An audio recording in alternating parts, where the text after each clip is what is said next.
percebendo porque eu gosto tanto desse livro e porque ele fala tanto comigo. Anos atrás, muitos anos atrás, quando eu me converti, na realidade um pouco antes, eu me deparei com uma pergunta, uma inquietação que eu tinha no meu coração, que era: por que que eu estou aqui? Qual a razão de eu estar vivo? Por que que nasceu eu ou não outro, né? Por que que não veio outra pessoa? Por que que estou eu aqui? Eu lembro que eu ficava brincando com isso, eu falava assim: não é possível que... Porque justamente eu nasci, né? Eu podia estar no céu, aí eu escolhi vir para cá e agora estou brigando para voltar. Então, eu ficava com esse raciocínio: não tem para quê. Qual a razão das coisas e qual é o sentido da vida? E eu lembro que isso começou a me inquietar muito, muito, muito. Quando minha mãe faleceu, então, aí que isso ficou uma angústia muito grande para mim, porque eu queria saber por que que as pessoas nasciam e morriam e qual era o sentido disso. Se era só você vir aqui, passar um tempo e pô, me morrer, né? E isso me incomodava bastante. Foi nesse momento que pregaram o evangelho para mim e eu me converti e tudo mais. E é interessante que Eclesiastes começa justamente com essa reflexão. Se a gente for ler Eclesiastes 1:3, o autor, né?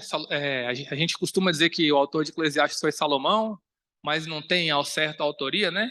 Não sou eu que vou dizer que foi ou não foi, né? O Elias, teólogo renomado, está ali, pode me corrigir. Então, eu particularmente penso que sim, mas se escapar um Salomão, a ideia é dizer o autor. Mas o autor diz assim: que proveito tem um homem de todo o seu trabalho com que se afadiga debaixo do sol? E ele está perguntando aqui justamente isso. Você está fazendo tudo o que você faz para quê? Qual a razão última das coisas, né? Por que que eu acordo, vou trabalhar, volto, estou com a minha família? Por que eu faço o que eu faço? Qual a finalidade final, né, de tudo? E é interessante que quando você lê Eclesiastes, eu particularmente acho que é um livro que ele é de difícil compreensão se você lê ele em partes, porque ele é um livro que tem uma ideia que você precisa ler ele inteiramente para você entender o que ele quer dizer. Se você lê às vezes só o início do livro, você talvez compreenda que o autor está dizendo algo que ele não está dizendo, porque ele começa com uma reflexão de que as coisas são cíclicas, que não tem nada de novo, que a vida é só cansaço e tudo mais. E o homem, muitas vezes, se encontra nessa situação e ele vive uma vida onde é isso, onde é tudo cíclico, onde é tudo repetido, a gente faz coisas, se cansa e muitas vezes não tem razão para a gente fazer, né? Tem um autor que diz que às vezes diz que a vida às vezes parece a cópia da cópia de uma cópia, né? Você acorda, aí você faz aquela mesma rotina, e eu acho que boa parte das pessoas já viveu assim, né? Você vive uma rotina que às vezes você não sabe se é terça ou se é quarta, porque todo dia você faz as mesmas coisas. E será que é isso mesmo? Será que Deus nos criou para somente para isso? E ele começa a falar sobre isso e o tanto que isso afligia a alma dele e o tanto que ele não conseguia, de alguma forma, entender o sentido, né, das coisas. E aí, ao longo do livro, ele vai falando e ele identifica que os homens, por não conseguirem encontrar a resposta dessa pergunta, né, de qual é o motivo de estarmos aqui, eles criam coisas que eles buscam para suprir esse desejo e esse vazio existencial que há em cada um. E ele identifica 4 coisas, e eu percebi que muitas vezes nas nossas vidas a gente também acaba preenchendo as nossas coisas, a nossa vida com essas 4 coisas. Que é muito fácil a gente se deixar levar por cada uma delas, mas elas não são a finalidade da vida. A primeira delas que ele fala é a busca pela sabedoria. Ele já começa assim, de início no texto, se identificando, dizendo que ele se engrandeceu sobre todos os outros nesse assunto. Olha, dentre os sábios, eu era o maior de todos. É interessante que o modo como ele fala parece uma pessoa que já está no final da vida, assim, que já fez um monte de coisa, já pensou, já viu, já aconteceu, né? Às vezes eu acho que se tem uma vantagem de envelhecer é que você consegue ver o final das histórias, né? Então aquele cara que ele já viu muita coisa, ele já observou padrões e ele começa a dizer que ele era mais sábio que todo mundo. Ele buscou isso. E é interessante que quando a gente vai estudar a história da humanidade, o primeiro grande momento, grande ápice da história humana, a gente vai falar da Grécia Antiga e de todo esse momento onde houve uma elevação da sabedoria, do estudo, da filosofia. A gente tem várias escolas filosóficas ali na antiguidade, as pessoas buscavam muito isso. Muito para preencher esse sentimento de significado, muito pela própria curiosidade, né? O ser humano ele é curioso, alguns para se engrandecer sobre os outros e se comparar, mas você percebe que havia ali um movimento, né, entre as pessoas de tentarem entender as coisas. Se você for ler a obra dos grandes filósofos, você vai ver um grande enfoque nesse aspecto. Por quê? Qual é a finalidade da vida? Por que as coisas são como são? E o homem, ele começa a buscar isso e o autor ele diz que ele faz isso. É claro que não estou dizendo que é pecado ou é errado a gente buscar sabedoria, muito pelo contrário, a palavra incentiva isso. A gente busca sabedoria, busca entendimento. A questão aqui é que o autor está falando sobre quando isso vira um fim em si mesmo. Você quer ser sábio para ser mais sábio ou para simplesmente se fica aquela coisa autorreferenciada, né? Você é mais sábio porque você quer ser mais sábio, quer conhecer mais e mais e mais e mais. E a própria palavra diz, né, em 1 Coríntios, separei esse texto aqui, que visto que na sabedoria de Deus o mundo não o conheceu por meio da sabedoria humana, agradou a Deus salvar aqueles que creem por meio da loucura da pregação. O homem, por mais sábio que ele seja, ele não vai conseguir encontrar Deus por meio da sabedoria. É interessante quando você vai estudar a filosofia grega, por exemplo, e é bem interessante mesmo, que assim, você tem autores que o ápice da inteligência humana, autores que são referenciados até hoje, e o que eles conseguiram com toda essa sabedoria é ter um pouquinho de entendimento de que existe um Deus, que esse Deus que criou as coisas, mas eles verdadeiramente não conseguiram conhecê-lo. Porque Deus ele escolheu se revelar aos homens através dele mesmo, e de outra forma que não é pelo nosso próprio esforço, mérito ou inteligência. E o próprio autor fala em Eclesiastes 2, né? Vou ler aqui para vocês. Então vi que a sabedoria é mais proveitosa do que a estultícia. Quanto a luz traz mais proveito que as trevas. Os olhos do sábio estão na sua cabeça, mas o estulto anda em trevas. Então ele está dizendo aqui que, tudo bem, mas é melhor você ser inteligente que burro, né? Mas, pelo que disse eu comigo, como acontece ao estulto, assim me sucede a mim. Porque pois busquei eu mais a sabedoria. Então disse a mim mesmo que também isso era vaidade. Por isso, tanto o sábio quanto o estulto, a memória não durará para sempre, pois passamos alguns dias e tudo cai no esquecimento. Morre o sábio e da mesma sorte o estulto. Mais para frente ele diz assim: então contemplei toda a obra de Deus e vi que o homem não pode compreender a obra que se faz debaixo do sol. Por mais que trabalhe o homem para descobrir, não a entenderá. E ainda que diga o sábio que a virá conhecer, nem por isso a poderá achar. Provérbios 3,7 diz: não seja sábio aos seus próprios olhos, teme ao Senhor e evite o mal. Então, o autor está dizendo aqui que por mais que nós sejamos sábios, por mais que a gente busque entender de todas as coisas, isso não é o final. Isso não é o motivo pelo qual a gente está aqui. E no final, tudo vai cair no esquecimento, tudo vai passar. E engraçado que ele se compara, né? Ele fala, pô, eu fiz diferente dele, mas do estudo, mas no final foi a mesma coisa. Todo mundo vai esquecer, eu vou morrer, ele vai morrer. E às vezes a gente coloca a sabedoria e saber mais e mais e mais como um objetivo de vida, sem perceber que isso vai acabar. Às vezes eu vejo, me dá até um pouquinho de dor, assim, quando eu vejo alguém muito inteligente, aí sai a notícia do falecimento da pessoa e eu fico pensando, nossa, ele sabia de tanta coisa que simplesmente acabou. Se ele não deixou registrado num papel, né, a gente não vai saber, porque as coisas são assim. E não que seja ruim, mas isso não pode ser a finalidade da nossa vida. A busca pela sabedoria, ela tem que ser para o Senhor e para a glória dele. Salmos 111:10 diz assim: temor do Senhor é o princípio da sabedoria. Tem bom entendimento todos que cumprem os seus preceitos. O seu louvor subsiste para sempre. Então, o princípio da sabedoria, para começar, é o temor de Deus. Sem isso, a gente não é verdadeiramente sábio. E tem bom entendimento quem cumpre a vontade de Deus, quem guarda os seus mandamentos. Então, é claro e nítido que para Deus, você ser a pessoa mais inteligente não vale de muito se a gente não segue a vontade dele, se a gente não leva uma vida onde a gente queira se parecer com Jesus e imitá-lo. Até mesmo porque, se a gente for ler Tiago, eu acho esse texto interessante, porque Tiago diz que se você quer ser sábio, é só pedir que Deus dá. Para Deus é muito fácil. Você quer ter entendimento das coisas, é só pedir para Deus. Ele é o dono de toda a sabedoria e ele pode dar para quem pedir. Então, eu não vejo nenhum problema em buscar sabedoria, buscar o entendimento. O problema é quando a gente esquece qual é a fonte dessa sabedoria.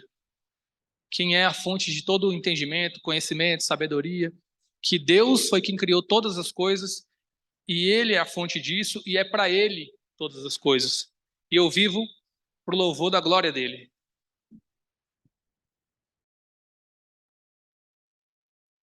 Segundo aspecto que eu queria trazer, que muitas vezes o homem busca para encontrar esse sentido e vai além da sabedoria, é a busca pela grandeza. Desde que o homem caiu, o homem tenta ser grande. A gente começa a ver isso desde a saída do Éden. Já no início de Gênesis, a gente ouve a história de Nimrod, que foi um homem que quis ser maior que todos os outros, e ele passou a buscar a grandeza. Se a gente for ver a história humana, vários homens também tentaram se tornar maiores, seja em poder, seja em, em tudo que você puder imaginar. A gente sempre tenta ser maior e maior. Quando a gente vai ver a história dos maiores homens, os homens mais grandes da humanidade, a gente percebe essa busca incessante por mais, né? Às vezes eu penso na vida de um cara como Alexandre o Grande, que o cara já nasceu rei, e aí ele chegava num lugar, ele conquistava, e quando ele conquistava um lugar, ele queria conquistar outro, e conquistar outro, e conquistar outro. E ele se tornou tão grande que ele é conhecido como o Grande. E eu penso que isso é um pouco da natureza caída do homem. A gente quer ser grande, a gente quer, de alguma maneira, ser maior que o outro. Eu chamo isso de complexo de Aquiles. Foi como eu consegui entender esse sentimento. Não sei se vocês conhecem a história de Aquiles, que é lá narrada na Ilíada de Homero, mas o autor diz que existia um guerreiro na Grécia, que ele era o guerreiro mais poderoso de todos.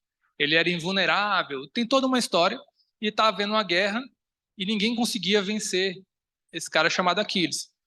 E aí acontece a guerra entre a Grécia e Troia, e ele é chamado para servir o exército dos gregos.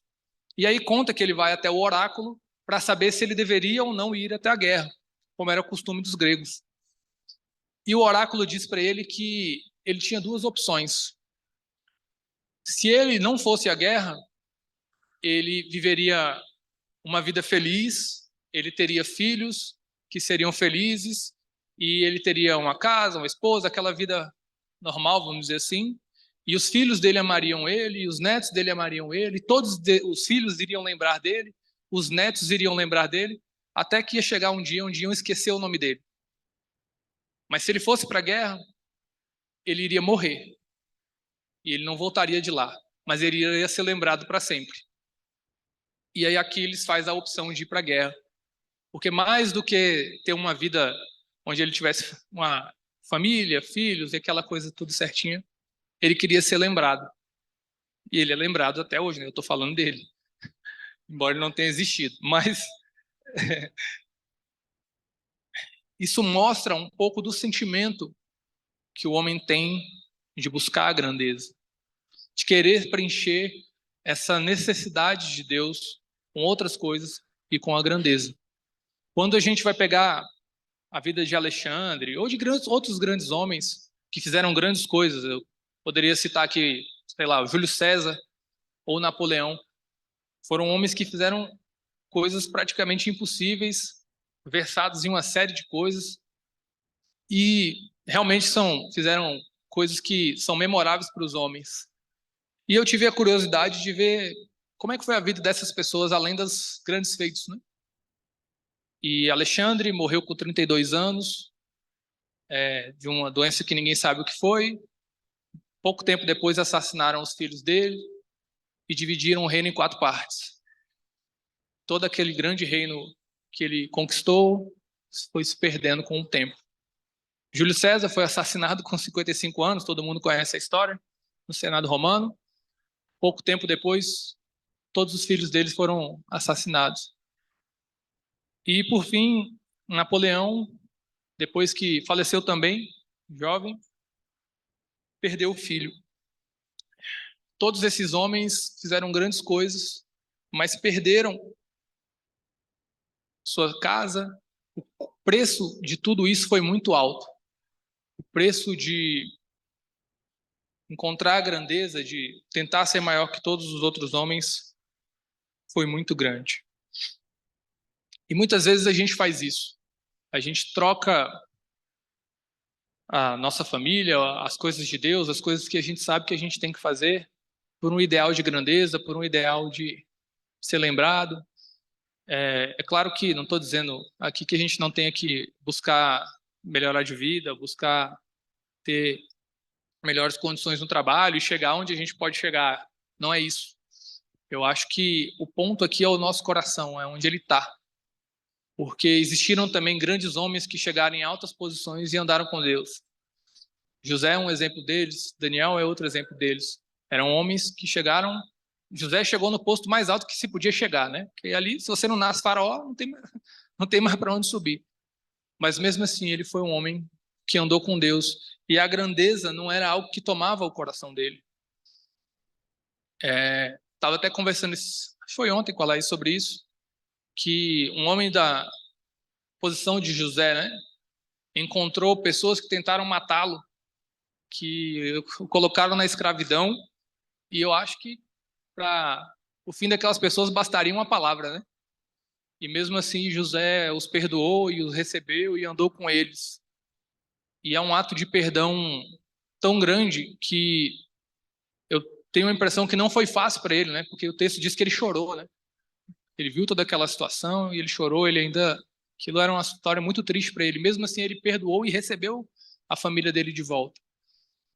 Então, a grandeza, ela não pode ser um fim em si mesmo.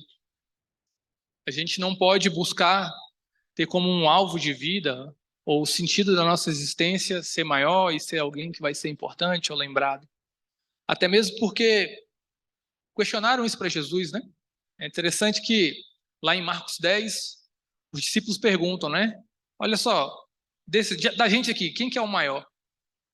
E o referencial de grandeza de Jesus, ele é muito diferente do mundo, né? Na realidade, ele distorce toda essa lógica humana.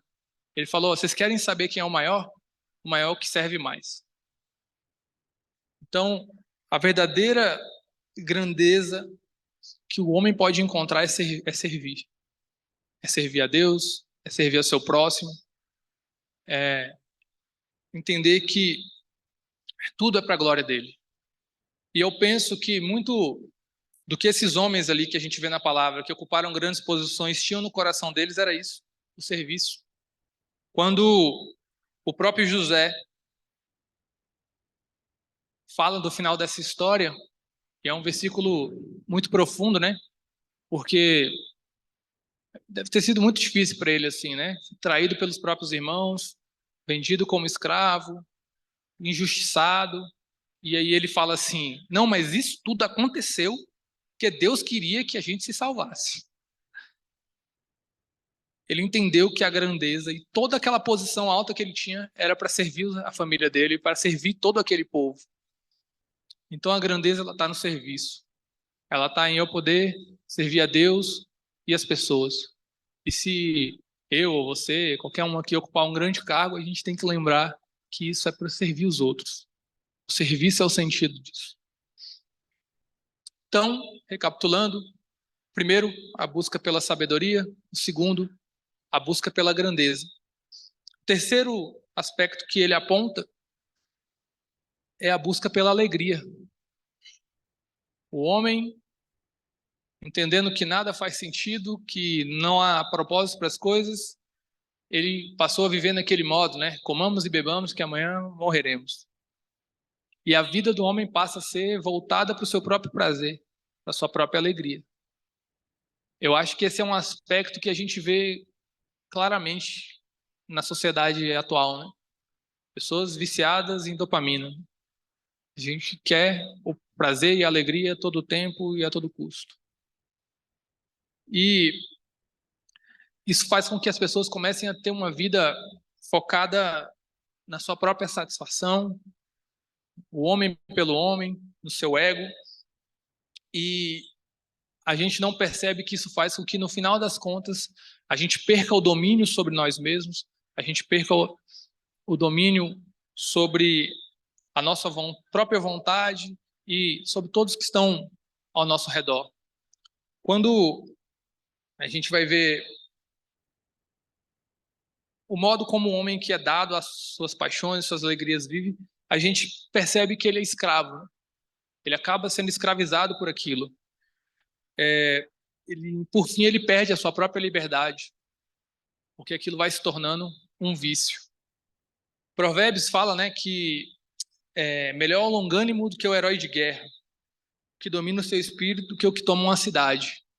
A pessoa que consegue se controlar suas vontades, ela é melhor do que aquela que consegue fazer um grande feito, que é tomar uma cidade murada, né, como eram as cidades na época.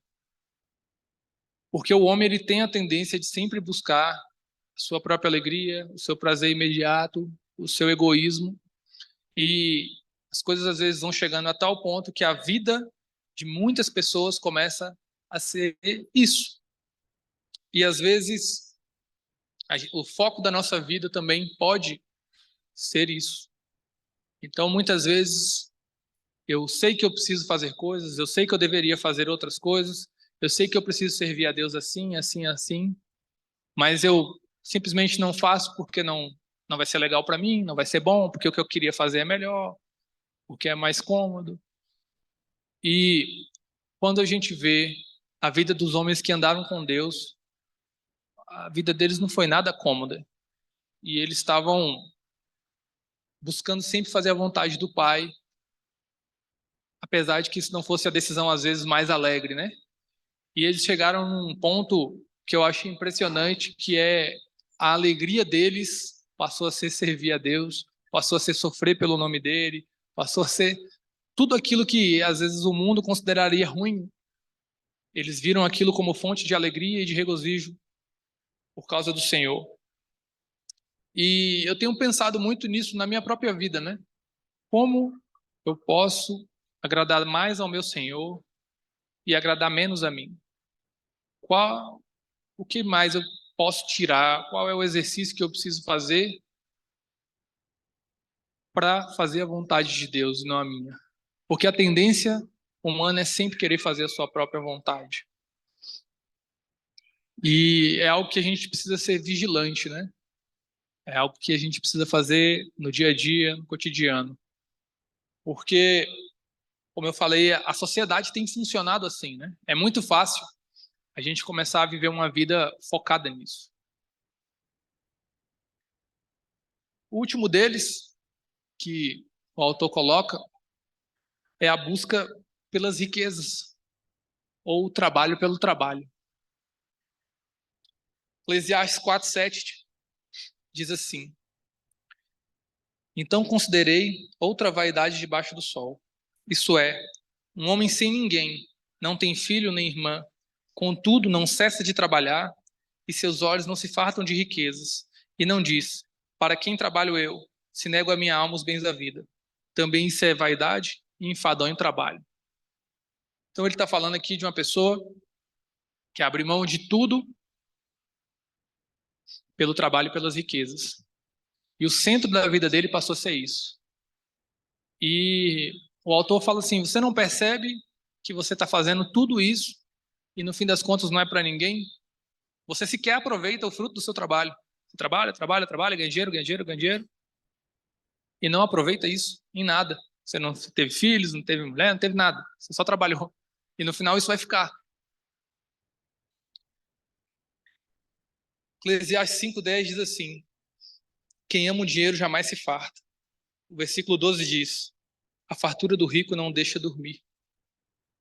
Já no verso 13, fala assim: grave mal vive debaixo do sol, as riquezas que seus donos guardam para o seu próprio dano. O autor está dizendo que esse estilo de vida ele é danoso para quem vive ele. É como se a gente estivesse naquela corrida que o ratinho fica ali, né? Que ele fica correndo, correndo, não sai do lugar. A gente trabalha, trabalha, trabalha, trabalha, corre atrás, arruma dinheiro, faz isso, faz aquilo. E no final aquilo ali não te gera nada que é realmente eterno. Eu vou repetir de novo para ser bem claro. As pessoas têm que trabalhar, trabalhar é bom, trabalhar agrada a Deus. Você buscar dar o seu melhor no trabalho é algo que o próprio autor diz no texto. Tudo que você pegar na sua mão faz o melhor. Então, se você trabalhar, trabalhe bem. Se você for promovido porque você trabalhou bem, glória a Deus, e continue trabalhando bem para que você seja promovido de novo. Mas o fim não é a promoção. A gente faz as coisas para Deus e para a glória dele. E eu estou ali não é porque eu estou de olho em um cargo ou num dinheiro, mas por causa de Deus. E quando eu recebo o meu salário, o fruto do meu trabalho, eu vou usufruir dele por causa de Deus e para Deus. E eu vou cuidar da minha família, vou fazer o melhor que eu puder para que a gente tenha uma vida tranquila, que a gente possa servir os outros, para que a gente possa fazer tudo o que eu puder. Mas aquilo é para o Senhor, que é por meio dele, para ele, é tudo. Só que muitas vezes o homem, ele entra nesse ciclo e ele não consegue enxergar Deus nessa história. E as coisas viram um fim em si mesmo. A gente passa a viver uma vida sem perceber, e é isso que Eclesiastes fala, que essa vida é efêmera, ela é passageira, e a gente vai morrer, a não ser que o Senhor volte, né? Tem uma história famosa, né, que tinha um general romano, se não me engano é Marco Antônio, que toda vez que ele fazia uma grande conquista, tinha um homem que andava ao lado dele e sempre dizia para ele: se lembra que você vai morrer. E isso era para que ele não se exaltasse e achasse que ele fez aquilo ali, que ele era grande, que era toda vez. Se lembra que você vai morrer. E muitas vezes a gente se esquece disso e vive uma vida como se a gente fosse fazer mil coisas, viver para sempre, e acaba que a gente não aproveita das próprias coisas que Deus nos deu para viver aqui, não aproveita do próprio Deus, não aproveita de tudo que Deus manda a gente viver e fazer. Que a gente fica viciado em outras coisas e não percebe. E quando a gente entende que essa vida ela é passageira e que existe algo eterno que vai além de tudo isso aqui, a vida passa a fazer sentido. E o trabalho passa a ser um meio, não um fim. Ele é um meio para que eu possa agradar a Deus, um meio para que eu possa servir a Deus, um meio para que eu possa abençoar as pessoas, um meio para que eu possa abençoar minha família, um meio, não a finalidade. E é interessante que quando você vai lendo Eclesiastes, e é por isso que eu disse lá no início, que não dá para você ler Eclesiastes por partes, você precisa ler o livro inteiro, você vai percebendo que o autor vai refletindo sobre essas coisas e mostrando que há uma mudança na visão que ele foi tendo ao longo da vida. Ele começa dizendo, por exemplo, em Eclesiastes 1:9, que o que foi, o que há de ser, o que se fez, isso se tornará a fazer. Não há nada, pois, de novo debaixo do céu. Pouco mais para frente, ele já diz assim: o que é já foi, o que há de ser também já foi. Deus fará renovar-se o que se passou. Antes ele diz: olha, isso é tudo uma cópia, é ciclo, ciclo, tudo se repete. Passa um tempo, ele entende que as coisas não se repetem. É Deus quem renova elas. A gente está vendo a vida de um comentário sobre a vida de um homem que enxergou, vendo a mesma realidade, que existe um Deus. E esse Deus, ele atua, seja na realidade, seja na própria vida do autor. E ele entende que não é uma repetição simples de fatos, de eventos, de coisas que ele vive e ele vai fazer as coisas e depois morrer, mas que Deus renova todas elas. Há um Deus. E é ele quem cuida de tudo e ele que faz essas coisas acontecerem. E aí ele começa a dizer que, apesar de ter toda essa busca que o homem tem, não há como a gente viver uma vida sem entender que existe um Deus. E esse Deus me criou. E eu fui criado para glorificar a Deus. Eu tenho pensado muito nisso, porque às vezes a gente vive uma vida sem perceber, autorreferenciada, até nas coisas de Deus. Então, esses dias eu estava orando por algo, pedindo ao Senhor por uma coisa, o negócio não acontecia, e eu pedindo a Deus e nada, e eu comecei a pensar, olha, Deus não fala comigo não, eu estou orando aqui, e ali eu percebi que eu estava caindo nessa armadilha. Deus fala comigo se Ele quiser, irmãos. A função de eu estar aqui é para que eu glorifique a Ele, não para que Ele me sirva. Não para que Deus resolva os meus problemas aqui, é para que eu glorifique a Ele. E onde Deus me colocar, se Deus abrir uma porta ou se Ele fechar, eu vou estar ali para glorificar o nome dEle. Isso me basta. Isso me basta. Se eu não tiver mais nada, Deus não abrir nenhuma porta, se Deus não falar nada, não acontecer nada, eu estou aqui para glorificar o nome dEle. E isso é suficiente. Isso é suficiente. Porque esse mesmo Deus, Ele me amou, Ele deu a vida dEle por mim, e a única coisa que Ele pede é que eu glorifique o nome dEle. E isso é muito pouco. Então, o autor ele vai fazendo essa reflexão e é interessante que quando ele chega lá no final do livro, a perspectiva dele sobre a vida, sobre essa pergunta lá do início, qual é o sentido de tudo? A resposta dele muda e ela muda drasticamente. Ele diz assim: vai, pois, come com alegria o teu pão e bebe gostosamente o teu vinho, pois Deus de antemão se agrada das suas obras. Em todo o tempo sejam alvas as tuas vestes, e jamais falte o óleo sobre a tua cabeça. Goza a vida com a mulher que amas, todos os dias de sua vida fugaz, os quais Deus te deu debaixo do sol. Porque esta é a sua porção nessa vida, pelo trabalho com que te afadigaste debaixo do sol. Tudo quanto tiver a mão para fazer, faz conforme as tuas forças. Porque não há além para onde vais uma obra, nem projetos, nem conhecimento, nem sabedoria alguma. Ele toca em cada um dos pontos que ele levantou anteriormente, e ele fala, olha só, Deus te deu, aproveite, mas é para ele. É para ele. Tudo que Deus fez, todas as riquezas, a grandeza, tudo é para ele. E se eu receber qualquer uma dessas coisas, eu vou fazer para glorificar o nome dele. Porque senão é vaidade. Tudo que a gente possui, tudo que a gente busca, se for um fim em si mesmo, é vaidade. Mas a gente tem que ter todas essas coisas e buscar as coisas para glorificar o nome de Deus. Porque para Deus, Deus ele se alegra em nos dar tudo que for bom e servir para formar o caráter de Cristo em nós. Para Deus ele não tem nenhum problema, né? Deus não é murrinha. Mas tudo isso ou é para formar o caráter de Jesus em nós, para glorificar o nome dele. E eu tenho que ter sempre isso em perspectiva. Em Eclesiastes 12:1, o autor fala assim: lembra-te do teu Criador nos dias da tua mocidade, antes que venham os maus dias e cheguem os anos dos quais dirá, não tenham neles prazer.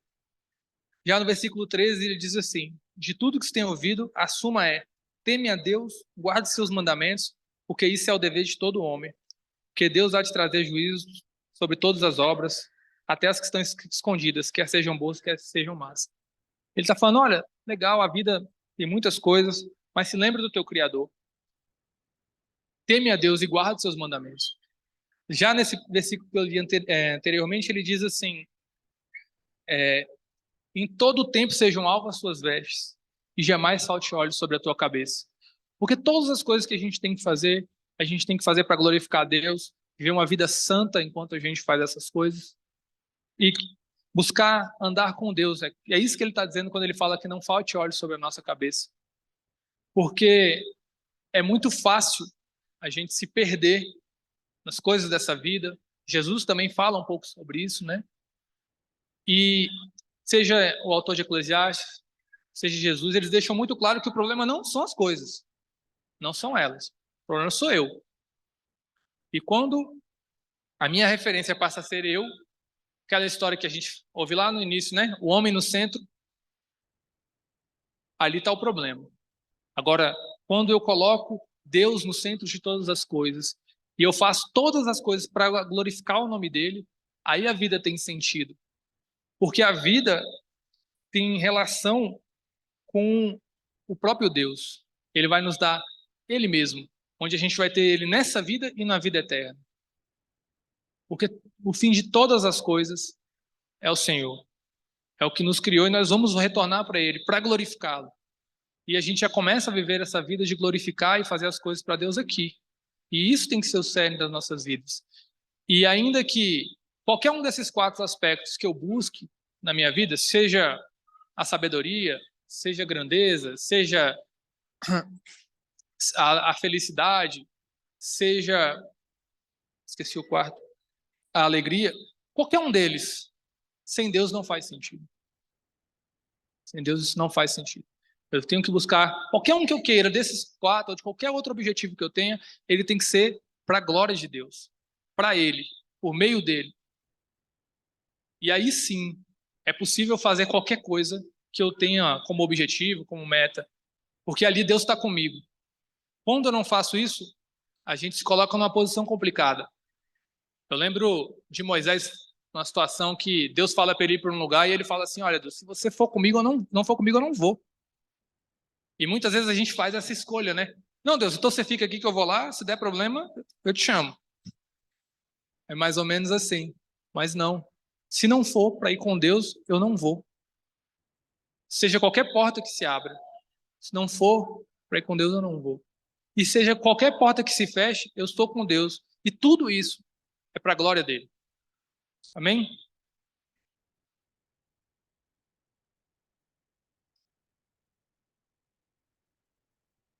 Era só para lembrar esse texto que ele leu, né? De tudo que se tem ouvido, a soma é: teme a Deus e guarda os seus mandamentos, porque isso é o dever de todo homem. E assim, que às vezes você fazer a vontade de Deus é um caminho mais difícil, né? Do que o caminho que outras pessoas estão tomando. Mas é só para lembrar isso, que existe recompensa, né? No último versículo ele fala: porque Deus há de trazer a juízo todas as obras, até as que estão escondidas, quer sejam boas, quer más. Então, assim, obedecer a Deus é o caminho mais difícil por vezes, mas existe recompensa, né? E a recompensa está para muito além das coisas desse mundo.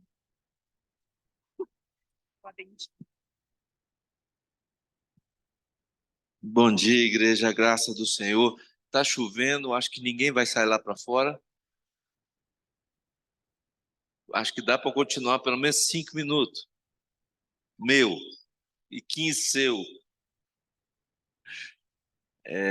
Enquanto o Pedro estava ministrando, eu penso que a tônica da palavra dele foi em torno de buscas, né? Daquilo que nós devemos buscar, certo, Pedro? Eu acho que a tônica que você estava querendo trazer é sobre aquilo que nós devemos buscar, o que podemos buscar. E eu, o tempo todo, eu fiquei pensando no na carta de Efésios, e, e Pedro falou algumas vezes sobre domínio próprio, falou sobre vontade, né? E eu penso, amados, que nós temos uma grande chance de encaminhar bem essas buscas ou essas decisões ou esse domínio baseado nas palavras do Paulo. Lutero, certa vez, escreveu que a vontade humana é como um cavalo cilhado. Sabe o que é cilhar? Cilhar é todo apertado, todo prontinho para ser montado. A vontade humana é como um cavalo cilhado que, sendo a gente, ou temos nós a vontade humana, depende de quem estiver montado nele, vai encaminhar a sua vida. Seja o diabo, ou seja o Espírito Santo de Deus. Ou seja, a nossa vontade, nosso desejo, nosso domínio, ela vai depender muito de quem está montado, literalmente falando. Se são as decisões ou a vontade do nosso inimigo, ou se nós estamos pautados por uma vida no Espírito Santo. Paulo, em Efésios, logo no início da carta dele aos Efésios, ele fala que nós fomos selados com o Espírito Santo. E lá no capítulo 5, ele fala que nós devemos nos encher do Espírito Santo. São duas coisas distintas. Selado é o seu batismo. A partir do momento que você decidiu por Jesus e foi até as águas e batizou, você foi selado com o Espírito Santo. Você agora pertence a Deus, você pertence ao Espírito Santo. E lá no capítulo 5, ele fala algumas coisas tão interessantes. Não precisa abrir a Bíblia, eu vou ler só 2 versículos. Ele fala: e não vos embriagueis com vinho, em que há dissolução. Não vos embriagueis com vinho, em que há desperdício. A gente pode imaginar, amados, que quem se embriaga, ele não tem domínio. Ele perdeu a vontade dele próprio ou a razão de qualquer coisa. A vontade dele já ficou vulnerável. Porque primeiro que ele não pensa, primeiro que ele não age conforme o entendimento, a sabedoria ou qualquer outra coisa. Porque ele está embriagado. Mas ele fala assim: mas enchei-vos do Espírito. E aí a nossa vontade, ela vai depender disso. Quem está te conduzindo? Não sei se você sabe, um cavalo normalmente tem uma cabeçada, nessa cabeçada tem um freio, o cavalo que está pronto para montar. E o cavaleiro que está ali com essa cabeçada e com esse freio na mão é que conduz a sua vida. E nós precisamos definir quem nós queremos que conduza nossas vidas. Se é pelo enchimento do Espírito, que significa busca, relacionamento com o Espírito.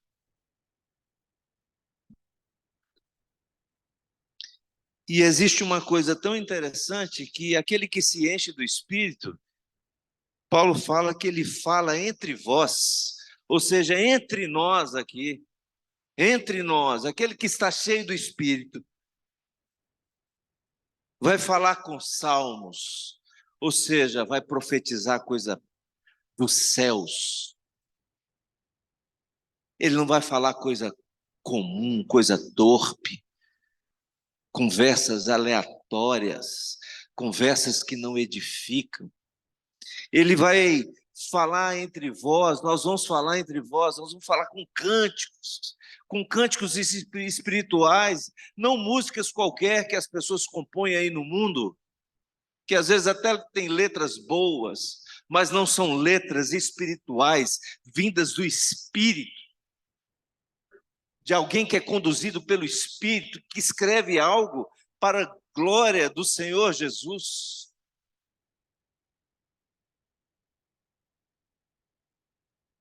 E aí, entre nós, como fizemos aqui, e Lucídio nos conduzindo para o louvor da glória do Senhor, como Pedro repetiu algumas vezes. cantando e salmodiando ao Senhor no vosso coração, dando sempre graças por tudo ao nosso Deus e Pai, em nome do nosso Senhor Jesus Cristo, sujeitando-nos uns aos outros, no temor de Deus. Então, quando Pedro estava falando, eu fiquei ouvindo sobre busca, sobre vontade, eu fiquei pensando, quem conduz minha vida? E fiquei confrontado de ficar me arguindo. Quem conduz sua vida, Edilson? É o Espírito Santo? É a vontade do Espírito? Ou qualquer coisa que Ele nos der, seja sabedoria, seja alegria, seja o que for, conhecimento, mas principalmente graça, dons, maravilhas que são dos céus. É por isso que Paulo, lá em Colossenses, ele fala que nós devemos buscar as coisas lá do alto. É por isso que ele fala que nós devemos pensar nas coisas do alto. E do alto veio o seu Espírito, que habita entre nós, está entre nós, e que nós devemos nos encher dele. Amém?